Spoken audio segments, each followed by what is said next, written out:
Cuando el fuego amenaza con consumirlo todo, el verdadero peligro puede estar escondido en nuestra propia mente. Cortafuego acaba de aterrizar en Netflix y rápidamente se ha posicionado como el thriller español más intenso y comentado del momento. Prepárate para descubrir los detalles más impactantes de esta asfixiante producción. Número 1. Una experiencia autoconclusiva. Aunque la inmensa popularidad y la trama atrapante de esta producción han llevado a muchos espectadores a buscar de inmediato una continuación, la realidad es que Cortafuego fue concebida y estrenada como una película de largometraje independiente. El director español David Victory, conocido por su trabajo en producciones de alta tensión y ritmo frenético, diseñó esta historia para que funcionara como una experiencia inmersiva y cerrada.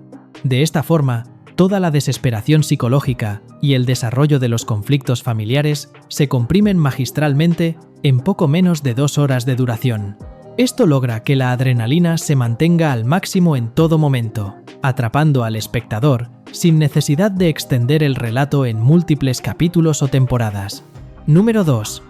El verdadero origen de la paranoia. La historia arranca con una familia que visita una aislada casa en el bosque con la intención de cerrar viejas heridas emocionales.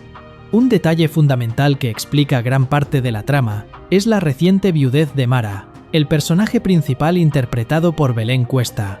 Este antecedente es clave para entender la psique de la protagonista. Su estado de alerta constante y sus reacciones extremas no nacen únicamente del peligro inminente, sino del profundo trauma reciente por la trágica pérdida de su marido. Toda su paranoia a lo largo de la película está completamente justificada por el terror absoluto y paralizante que siente ante la posibilidad de perder también a su pequeña hija, Lide. Número 3. El reencuentro de 2 estrellas internacionales. En el elenco de esta tensa historia encontramos a actrices de renombre como Belén Cuesta y Diana Gómez, quien interpreta a Elena, la esposa de Luis.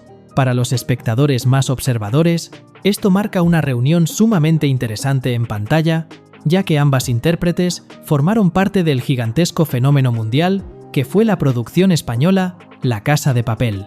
Sin embargo, en Cortafuego cambian por completo de registro actoral. Dejan atrás los elaborados atracos internacionales y la acción pura para sumergirse de lleno en un drama familiar íntimo, doloroso y extremadamente asfixiante, demostrando una versatilidad de primer nivel. Número 4. El laberinto natural de Madrid y Segovia. Para lograr transmitir esa abrumadora sensación de aislamiento total que caracteriza a la casa de verano familiar, la producción no tuvo que viajar a locaciones remotas en el fin del mundo. El rodaje se llevó a cabo íntegramente en locaciones naturales estratégicamente elegidas, repartidas entre la provincia de Segovia y la Comunidad de Madrid. Los densos y frondosos bosques de estas zonas proporcionaron el telón de fondo perfecto. La topografía del lugar fue utilizada por el equipo de cámaras para crear la ilusión de un enorme laberinto natural, del cual los personajes se sienten absolutamente incapaces de escapar una vez que se desata el caos. Número 5. El magistral engaño del guión. Uno de los puntos clave que sostiene la intriga de la trama gira en torno a Santi, el guardabosques ermitaño de la zona, interpretado brillantemente por Enric Auquer. Durante gran parte del metraje, la película nos manipula de forma deliberada para empujarnos a creer que este hombre de aspecto desaliñado ha secuestrado a la pequeña Lide en medio de la confusión. El guión juega magistralmente con nuestros prejuicios sociales más arraigados, haciéndonos desconfiar casi por instinto del hombre solitario que vive apartado de la civilización, preparando el terreno para darnos un fuerte golpe de realidad en el acto final. Número 6. El doble significado del título. El título elegido para esta obra tiene un doble significado brillante que encapsula toda la esencia de la trama. Por un lado, hace una referencia directa y literal a la franja de terreno que los especialistas limpian de vegetación para intentar detener el avance físico de una catástrofe forestal. Por otro lado, y de manera mucho más profunda, simboliza la indispensable barrera psicológica que la protagonista debe construir de forma desesperada dentro de su propia mente, buscando evitar que el pánico descontrolado, el dolor por su luto reciente y la paranoia terminen de consumir por completo lo poco que queda de su cordura. Número 7. El verdadero quiebre psicológico de Luis. Aunque en los primeros minutos de la historia El personaje de Luis, interpretado por el actor argentino Joaquín Furriel, se presenta inicialmente como el contrapeso racional y la figura que intenta mantener el orden ante el caos familiar. La presión extrema termina demostrando exactamente lo contrario. Lejos de conservar la cordura, Luis sufre uno de los quiebres emocionales más drásticos y violentos de toda la trama. A medida que la búsqueda de la pequeña Lide se vuelve más desesperada y el fuego amenaza con acorralarlos, su aparente sensatez se desmorona por completo y pierde la cabeza en varias ocasiones. El punto de no retorno para su personaje, y uno de los momentos más asfixiantes de la película, ocurre cuando la paranoia lo ciega por completo. Luis llega al extremo absoluto de someter físicamente a Santi, atando al guardabosques y llevándolo casi al borde de la muerte al intentar obligarlo a confesar un secuestro que no cometió. Esta brutal reacción sirve para demostrar de manera cruda cómo el miedo irracional y la desesperación pueden transformar a un hombre aparentemente civilizado en su versión más destructiva e irreconocible. Número 8. Un thriller psicológico disfrazado de catástrofe. A pesar de que la intensa premisa inicial promete una clásica cinta de supervivencia contra la naturaleza, muchos espectadores se han sorprendido al notar que la amenaza exterior pasa rápidamente a convertirse en un elemento de contexto. La película utiliza el desastre ambiental simplemente como un implacable reloj de arena, una cuenta regresiva mortal y visualmente amenazante que obliga a los personajes a tomar decisiones cuestionables. El verdadero y más oscuro núcleo de la historia es puramente psicológico, centrándose casi en su totalidad en las sospechas infundadas, los juicios apresurados y los demonios internos que afloran entre los adultos. Número 9. El trágico malentendido de la pulsera. Si analizamos la estructura del conflicto, el elemento de la pulsera es el detonante definitivo que hace estallar la paranoia. Cuando Mara encuentra la pulsera de su hija desaparecida en posesión de Santi, asume automáticamente que él es un depredador. La película explica magistralmente más adelante que este objeto era simplemente la prueba de un gesto infantil genuino. Lide se la había regalado de forma voluntaria al guardabosques, porque él fue amable, le habló de su difunto padre y la tranquilizó en medio del desastre. Es la prueba narrativa más irrefutable de cómo el miedo extremo logra distorsionar por completo nuestra percepción de los hechos. Número 10. Un ascenso meteórico impulsado por el público.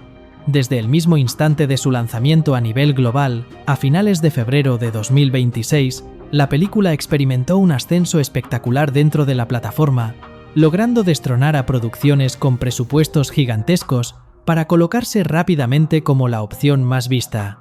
Lo más interesante de este fenómeno es que no fue impulsado únicamente por el marketing tradicional, sino por un intenso y acalorado debate que se generó orgánicamente en las redes sociales. Los usuarios comenzaron a recomendarla de forma masiva por su capacidad para jugar con la mente de la audiencia y plantear preguntas incómodas sobre la moralidad humana. Número 11. La inocencia como única brújula. Dentro de la vorágine de malas decisiones que toman los adultos, el personaje de la pequeña Lide, interpretado por la joven Candela Martínez, actúa como el faro moral que sustenta el mensaje de la obra. Mientras su madre y sus tíos entran en pánico, se acusan mutuamente de negligencia y se dejan guiar por los peores escenarios posibles, la niña es la única capaz de mantener cierta calma e intuición, viendo únicamente bondad en un extraño de aspecto descuidado. La trama expone de manera cruda cómo los adultos perdemos la capacidad de confiar en nuestro entorno, nublando nuestro juicio constantemente. Número 12. El dilema extremo de la evacuación. Uno de los momentos que genera mayor ansiedad e indignación en el desarrollo de los acontecimientos es cuando, debido a la ferocidad y rapidez del fuego, las autoridades oficiales ordenan suspender la búsqueda en el bosque y obligan a evacuar la zona de inmediato. Es en este punto de quiebre cuando Mara toma la extrema y peligrosa decisión de desobedecer las órdenes, adentrándose por su cuenta. Esta acción plantea un fuerte dilema que traspasa la pantalla. Obliga al espectador a cuestionarse hasta qué punto es éticamente correcto arriesgar más vidas en contraposición al instinto incontrolable de una madre desesperada. Número 13. La compleja construcción del ermitaño. La interpretación de Enric Auquer como Santi requirió de un equilibrio actoral milimétrico, bordeando constantemente una fina línea. Su trabajo consistía en parecer lo suficientemente extraño, errático y solitario como para justificar las terribles sospechas de la protagonista y mantener la duda del espectador, pero sin cruzar jamás la frontera hacia la villanía explícita. Su impecable actuación se apoya casi exclusivamente en el lenguaje corporal, miradas esquivas y silencios prolongados. A través de este personaje se realiza una dura crítica a la sociedad actual, demostrando cómo tendemos a criminalizar la falta de habilidades sociales antes de conocer la verdadera naturaleza de una persona. Número 14. La oscuridad como una herramienta asfixiante. Para transmitir eficazmente la abrumadora sensación de estar atrapado dentro de un espacio natural inmenso, el departamento de fotografía tomó una decisión visual muy arriesgada: utilizar la oscuridad de la noche de manera opresiva. A medida que avanza la trama, el entorno se vuelve un agujero negro, donde la única fuente de luz que desorienta a los personajes proviene de las linternas de mano erráticas y del amenazante resplandor rojizo en el horizonte lejano. Esta técnica limita severamente el campo de visión del público, forzándonos a ver exactamente lo mismo que los protagonistas y multiplicando exponencialmente la vulnerabilidad y la claustrofobia. Número 15. El giro emocional del clímax. El clímax de la historia reserva una revelación que golpea directamente las emociones del público. Cuando finalmente se desvela la verdad absoluta en los últimos y caóticos minutos, comprobamos que Santi no solo no había secuestrado a la pequeña Lide, sino que además logró encontrarla y salvarla en el último momento. Este giro argumental va mucho más allá del simple impacto sorpresivo. Genera un efecto devastador al hacer que la protagonista sienta un peso aplastante de culpa por haber perseguido, juzgado y puesto en peligro a un hombre completamente inocente. Número 16. Las cicatrices invisibles del desenlace. Lejos de ofrecer las resoluciones complacientes a las que nos tienen acostumbrados las producciones tradicionales, el desenlace de esta historia se caracteriza por ser profundamente crudo y realista. Aunque el resultado inmediato puede considerarse exitoso, ya que la niña sobrevive y regresa a los brazos de su madre, y el guardabosques logra salir con vida del infierno forestal, el daño psicológico es irreversible. La potente escena final nos muestra a un grupo de personas que están física y emocionalmente destrozadas. La cinta deja un mensaje agridulce pero contundente. Han logrado sobrevivir a la furia exterior, pero las profundas cicatrices, provocadas por la desconfianza desmedida, los acompañarán para siempre.